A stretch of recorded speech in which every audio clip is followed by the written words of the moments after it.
احنا في وي بنحتفل بمرور 5 سنين في الأغنية، هنعمل أغنية عالية.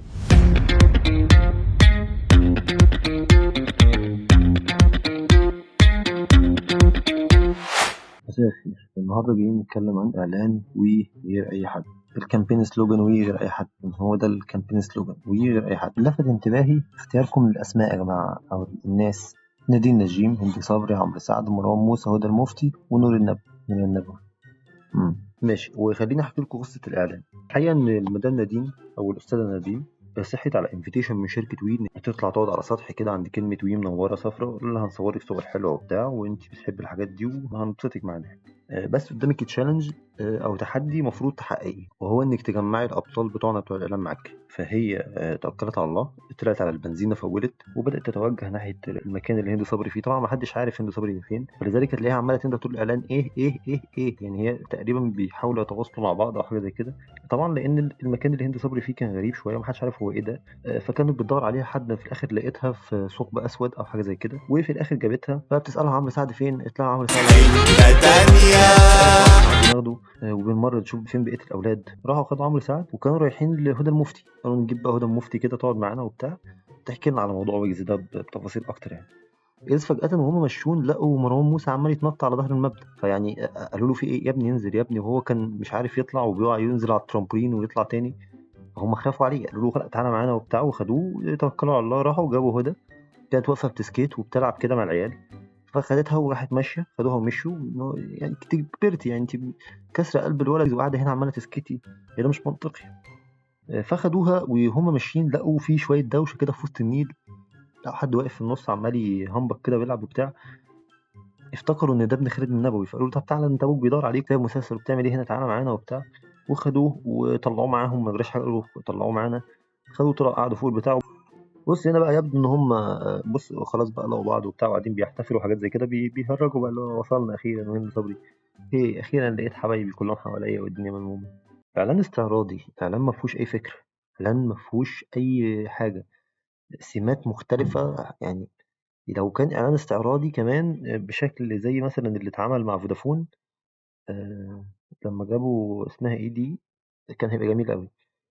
لكن استعراضي سيء، كتير علينا يا جماعة، يعني كتير علينا. خلونا الأول يا جماعة قبل ما نستطرد ونتكلم في الإعلان بتاعنا، خلونا كده نتكلم هي ايه العوامل اللي بيها الناس بتختار حد يجي في الإعلان بتاعهم. وهيكون الريفرنس بتاعنا في الحتة دي ورقة تم نشرها عن British Journal of Marketing Studies في يناير 2017. هبقى اسيب لك لينكها في الديسكريبشن. المهم يعني ان هم قالوا ان هم بعد جمع 245 سامبل وجدوا الآتي: إن من ضمن عوامل اللي بيها تختار حد تجيبه في الإعلان بتاعك أو في الكامبين بتاعتك شهرته، معلوماته والنولج والسكيلز بتاعته، مصداقيته عند الناس، متشابهين في بعض القيم، وفي نفس الوقت يكون مؤثر في السيجمنت اللي أنت عايزه. يعني من الآخر هو كده كده إحنا بنتكلم في معايير اختيار انفلونسر، اختيار حد مشهور يجي يشتغل معاه في الإعلان. بس في عوامل كده إيه، نسب وتناسب. ما أنا بس يعني خلي بالنا من الحتة دي شوية. لذلك يتم طرح تساؤل مهم جدا، وده أول تساؤل جه في دماغي: مين هي نادين نجيم؟ مين دي؟ ودخلت سرشت على اليوتيوب. اه. امم. ايوه. اه. طيب. اوكي.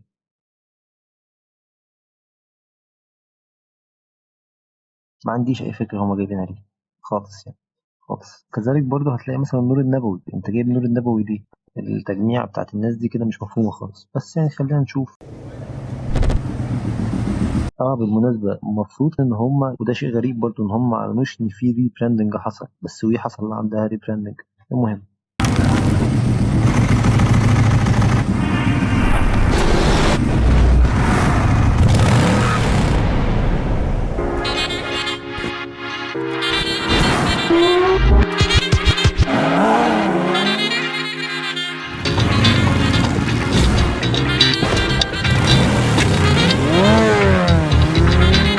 قد التحدي ببدأ لوحدي، وعشان بصدق بوصل وأعدي.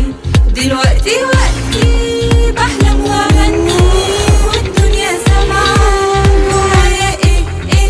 ده رزع بصراحة يعني. قد التحدي بجد عندي علامة تعجب كبيرة قوي، ايه المكان اللي المفروض هند صبري ده فيه؟ انا مش قادر اوصفه. ببدأ لوحدي، وعشان بصدق بوصل وأعدي. دلوقتي وقتي بحلم وأغني والدنيا سما جوايا إيه. بجد ايه لازمة كلمة ايه يعني حد يشرح لي. يمكن انا مش فاهم، يمكن انا غبي، يمكن زي ما قلنا ان عشان دي القصة والحبكة بتاعت يمكن غير الدنيا غير اي حد، انا في حتة تانية. غير الدنيا انا انسى حد، ده انا لوحدي دنيا. غير الدنيا غير اي حد، انا في حتة تانية.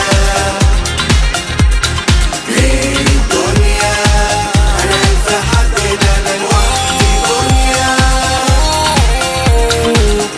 غير الناس غير البشر، في عقلي بلاد وفي قلبي نظر. اسطنبول لوحدي فيش نقاش. مروان موسى حرفيا ماشي على الحيطة. قالولي بليز ما تغيرهاش، بس انا هتطور تاني، هبدأ في الضلمة وانور. انا حقق حلمي مش هتصور، مفيش شبيه ليا ليه. اعتقد هما الكام جمله بتوع مروان هما الكويسين. بيتهيألي هو شاف الاغنيه كده اللي هو قعد ايوه انا مش هغني القرف ده، انا هكتب لنفسي. فالكام لاين بتوع مروان حلوين قوي. انا اعتقد ان هو كان المفروض مروان هيغني نفس البار بتاع عمرو سعد، لان ده سيكونس الاغنيه اصلا. انت هتلاقي اللي قالته نادين قالته هند صبري، واللي هتقوله هدى المفتي هيقولوا نور النبوي. فكان المفروض عمرو سعد يقول نفس كلام مروان، وتبقى الاغنيه 3 كوبليهات فاهم، ونمشي كده الدنيا ونحتفل بالعيد ميلاده. بس هي ما جاتش معاهم، ومروان تقريبا طلع كام بار فحلوين قوي. أنا غير الباقي عندي هتلاقي حلمي حقيقة.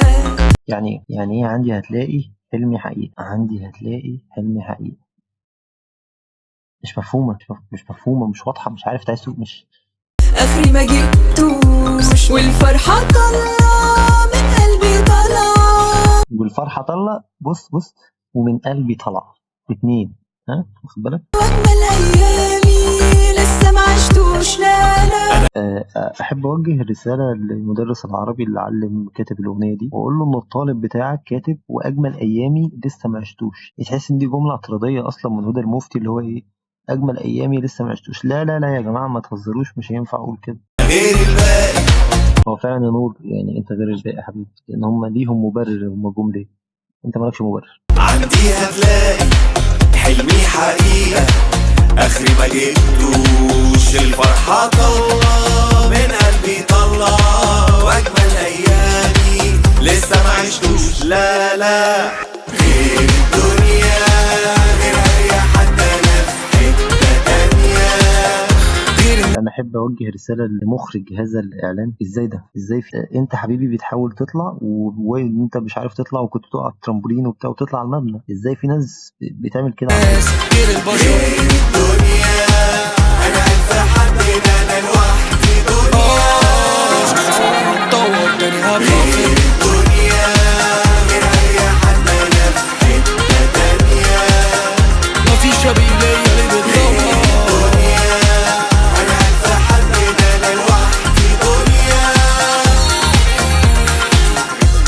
الحلم بدأ من 5 سنين، والتحدي عمره ما كان سهل، بس النهاردة بكل فخر وحب بقينا بنخدم 12 مليون مصري. بنشكركم وبنوعدكم إن اللي جاي أحسن بكتير، عشان إحنا مع بعض غير أي حد.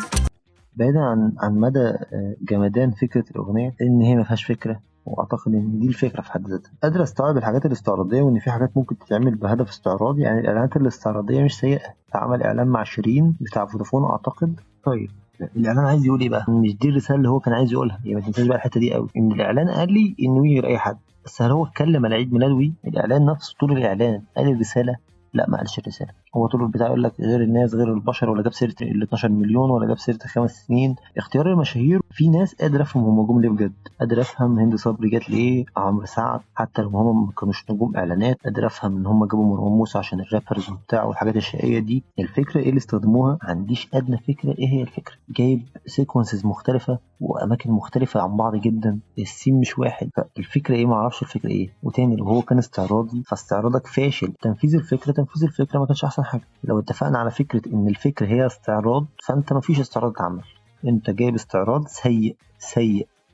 وايه الريفرنس بتاعي لما يقول لك استعراض سيء؟ هات اعلان فودافون بتاع شيرين. طيب الهويه البصريه للمكان، الهوية البصرية ما كانتش سيئة، يحسب على الإعلان المشاهد بتاعت مروان موسى، لأن المشاهد بتاعت مروان موسى ما فيهاش براندنج ب2 جنيه، يعني عليا النعمة لو جيت كده ما فيش ب2 جنيه براندنج. الكتابة بتاعت الإعلان بقى سيئة سيئة سيئة سيئة سيئة. الإخراج مش قادر أقول إن هو عمل حاجة، لأن أنا مش شايف حاجة أصلا عشان أتكلم عليها. أنا مش شايف برضو إن إعلان زي ده يضيف للبراند بقيمة وي، ولا تم ذكر الريبراندنج، ولا تم التلميح ليه، ولا أحس إن هو يزيد من قيمة الشركة دي كده ويخليني أحس إن هي شركة كده قبة جامدة. هل وصل لجمهور مستهدف؟